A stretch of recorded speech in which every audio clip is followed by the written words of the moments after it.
Там русский дух, там Русью пахнет. Эти и другие строчки из знаменитой поэмы Пушкина «Руслан и Людмила» уже совсем скоро зазвучат со сцены Русского драмтеатра в обновленном формате славянского фэнтези.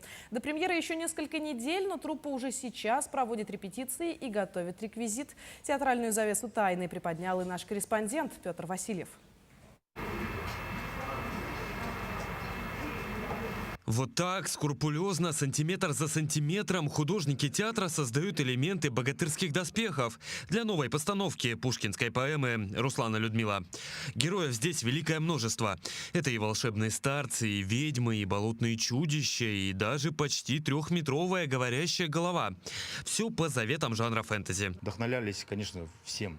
Русскими сказками, нашими, прочими, скандинавской историей и так далее. Почему? Потому что если углубиться в саму историю этого произведения, то можно увидеть все это там. Мы нисколько не придумали сами, это все есть там. Но, будучи детьми, мы не обратили на это внимания. Еще одна порция сценических костюмов, костюмы болотных или морских нимф.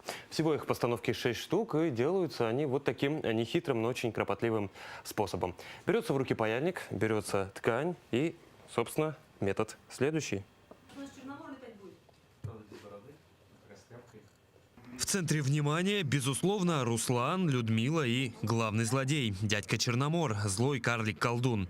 Помимо эффектного сценического костюма с имитацией горба, он удивит зрителей еще и акробатическими трюками под потолком сцены. Прекрасный персонаж, старый, ужасно, как старый, ну, в общем, безвозрастной мужчина. К сожалению, беспомощный в прямом переносном смысле, но крайне властолюбивый. Как говорят создатели будущей постановки, поэму Пушкина хоть и изучают в начальной школе, сам спектакль в большей степени сказка для взрослых. Тут и эпичные боевые сцены, и извечные темы, поднимаемые главными героями. Темы там затронуты далеко не детские. Ну, здесь можно было бы назвать, конечно, это взрослая сказка, но в наше время взрослая сказка воспринимается, может, даже вообще никак не восприниматься, да? То есть мы адаптируем все-таки ее в славянское фэнтези.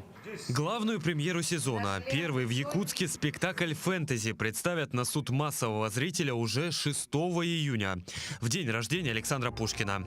Тогда, как и писал сам классик, и оживут дела давно минувших дней, предания старины глубокой.